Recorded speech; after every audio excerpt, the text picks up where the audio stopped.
Hello everyone and welcome back to Lucky Loaders 15, where I'll be giving you 3 of my best tips for tomorrow's racing. Now before we get into that, just want to go through a couple of things with you. Now first of all, if you haven't done so already, make sure you check out the latest episode of the In the Saddle podcast, where myself, Paul Callahan and Katie Clements were reviewing the Grand National weight. So if you want to listen to it, there'll be links to it in the description box below. Also as well, I hope some of you checked out the Hong Kong preview I did with Shireen Wu on her YouTube channel. Put up a winning nap over there with Charity Fun. That won at a final SP of 3-1, so I hope some of you backed it. And also as well, I quickly just want to reflect on how our selections ran today.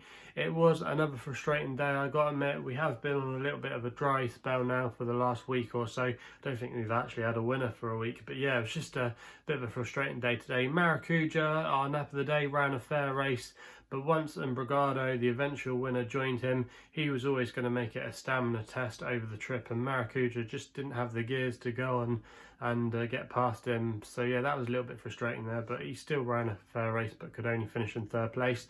And then the next best of the day at Hereford, Aurelia, I thought we were going to get out of jail there with a winner.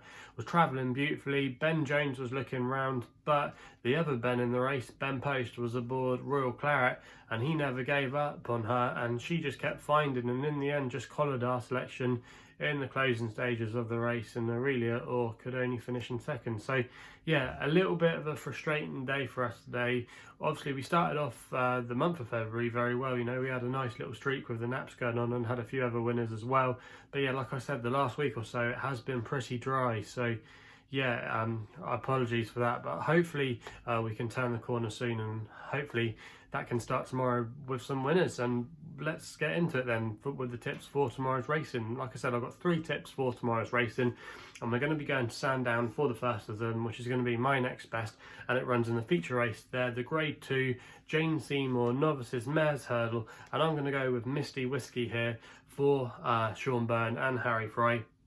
You can currently back this horse at the time recording with Bet365, and that price was available around about just after 4:30 at 6-1, and I'm going to recommend a 0.5 each way selection here. Now at the moment we do have the 8 runners, so the first 3 places are the each way terms of the race, but I thought this horse had a cracking chance of going really close tomorrow because she brings arguably some of the best form into this race. She ran a blinder last time when she was seen at Kempton, finishing 2nd in the Lanzarote hurdle at Kempton. That was a cracking run, that was, behind Boren Bill, who you might remember, Paul Callahan, one of my co-panelists on the In Saddle podcast, put up as his nap that day.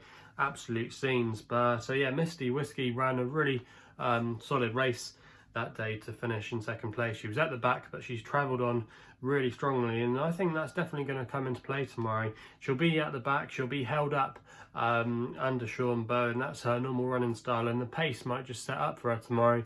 You're going to have the likes of Anthony Honeybull's mare go forward, probably Phil Hobbs's mare too will be up there, so it might just set up for her quite nicely, and I could see Sean Byrne travelling really strongly into the race. Also as well, she's won over the distance before when she won at Ludlow, so no qualms about that. And yeah, she's just got a lot of good experience under her belt. She's also as well a course winner, and when I was actually there that day when she won the listed mares bumper, I actually backed her that day because Harry Fry has a great record in that race over the years. That's at the meeting just before Cheltenham at Sandown, the Imperial Cup meeting. So yeah, Misty Whiskey, she's got a lot to like about her tomorrow.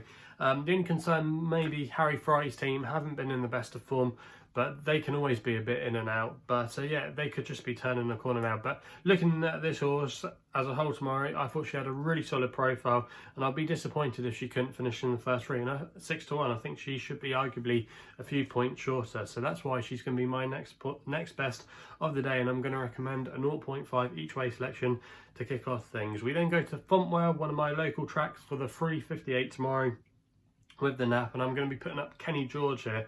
Now, I seem to put this horse up every now and again, and normally the meeting gets abandoned where he's going to be running out. I think it was the meeting at Fontwell last time I put him up for, but was abandoned there. But yeah, this horse, Kenny George, he's currently 13-2 in the betting at the moment. That price was available at Bet365, who are paying out 4 places at quarter of the odds. There's currently 16 runners in this race, but there'll probably be a non-runner, so it'll probably go down to 3 places, but that doesn't concern me too much. I think Kenny George will go very close tomorrow, trained by Sheena West, and Sean Houlihan is booked for the ride, claiming free. Now, Kenny George ran a cracking race last time in the meeting at Fontwell in January, where he's behind Lily the Pink that day of Anthony Honeyballs. Lily the Pink, to be fair to the stables, been running in some really good races for the grade, and actually has a rating of 114. She'd been in good form prior to that run, so that was a good run, I think, by Kenny George. And also as well, he's a course and distance winner. I was actually there the day he won at Fontwell. That was in November, when it was the Cheltenham November weekend. Actually backed him. He got me out of jail that day after a difficult day. That was actually the meeting that Goshen first burst on the scene. But Kenny George, you know, I think going to Fontwell tomorrow will really suit him. He's won in heavy ground before, and he's got a rating of 100, which I think's fairly workable still. I think he could have a few pounds to play off his mark, but he's an absolute course specialist, and I think he's off a workable mark, and the ground's in his favour tomorrow. I just think there's lots to like about his chances.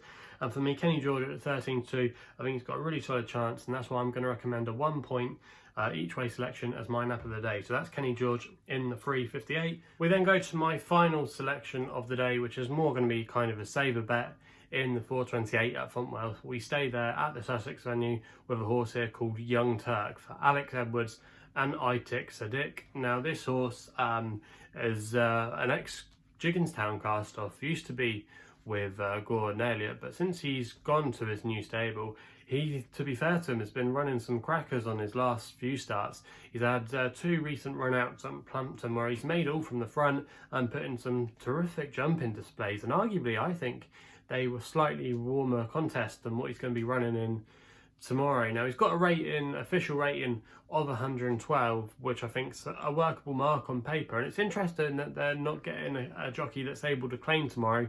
Alex Edwards isn't able to claim in this race, so that's interesting because Nathan Brennan has been on the last couple of starts, so obviously they think they don't need the extra weight allowance to help them tomorrow. But yeah, I could see this horse, Young Turk, tomorrow getting into a good rhythm out in front. I know you're going to have the likes of Prophet and Love the Leader at the top of the betting, but I think they could be slightly high in the weights, and some of them haven't shown some good form of late. Love the Leader's been in good form, but I think Young Turk might be able to put it up to him tomorrow. And at 15-2, I think he's a fairly big price there. I'm just going to recommend a small bet as my extra tip of the day, just a 0.5 win-only bet. But I think Young Turk could run a really great race tomorrow for Itik Sadiq.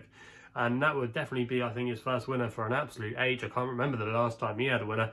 You normally used to seeing him train Sussex Road, going around in novice chases, picking up the place money there, normally tailed off at the back of the telly. But yeah, this horse, to be fair, like I said, since he's come over to his yard, has been running not too badly. So I think at 15-2, I think he's got a good chance in this race tomorrow, and arguably should be a bit shorter in the betting. So I'm going to recommend, like I said, a 0.5 win bet there. So then let's just quickly then wrap up the 3 tips for tomorrow's racing. In the 230 at Sandown is the next best of the day. We go with Misty Whiskey there, 6-1, 0.5 each way only bet. In the 358 at Fontwell, we go with Kenny George, 1 point each way selection. There's the nap of the day. And then the extra tip of the day is in the 428 Fontwell, Young Turk, 15-2, 0.5 win only bet. So if you're enjoying these videos, please remember to hit the thumbs up button and subscribe here to my YouTube channel at LuckyLoader15. If you want to find out a little bit more about myself, you can check out my website, which is www.chrisloaderracing. And if you want to follow me on social media, the best place to do so is on Twitter, where my handle is at LuckyLoader15. So please gamble responsibly. Hopefully we can turn a corner tomorrow and have some winners, and we'll be seeing you soon.